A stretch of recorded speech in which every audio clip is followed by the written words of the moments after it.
New government regulation regarding licensing is being called the worst thing that has happened to the songwriting industry in decades.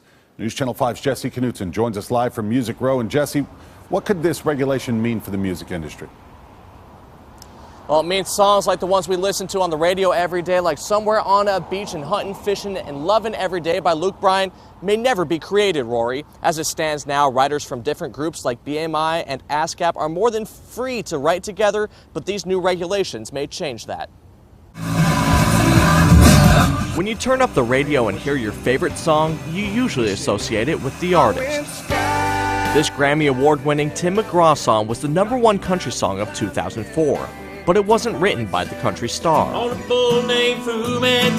It was written by Tim Nichols and his pal Craig Weissman. I've been at it a long time. I've been really fortunate.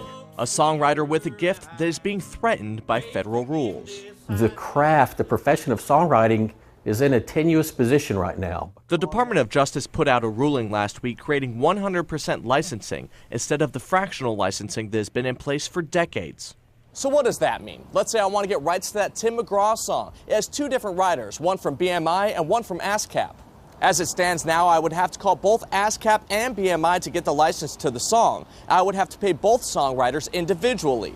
But following this Department of Justice decision, all I have to do is get in contact with one of the songwriters and only pay one of the songwriters. Then I'll let them figure it out. The decision was ridiculous, confounding. It shocked the American songwriter community. Nashville Songwriters Association Executive Director Bart Herbison says this is the worst thing that has happened to the songwriting profession in decades. The American songwriting profession's been on the Titanic, and a few of them got in a lifeboat, and the U.S. Department of Justice just torpedoed it. The fear is that due to the new regulations, it will make it harder or even impossible for writers from different organizations to work together from a business perspective, hampering some of Nashville's most creative people and possibly stopping future hits from being created. Business decisions coming ahead of creative decisions in the music business when you're writing songs, that's not how you get the best product.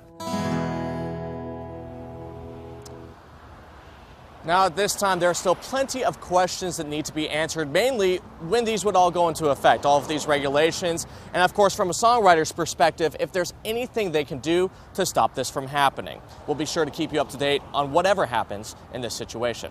Live from Music Row, Jesse Knutson, News Channel 5. Jesse, thank you.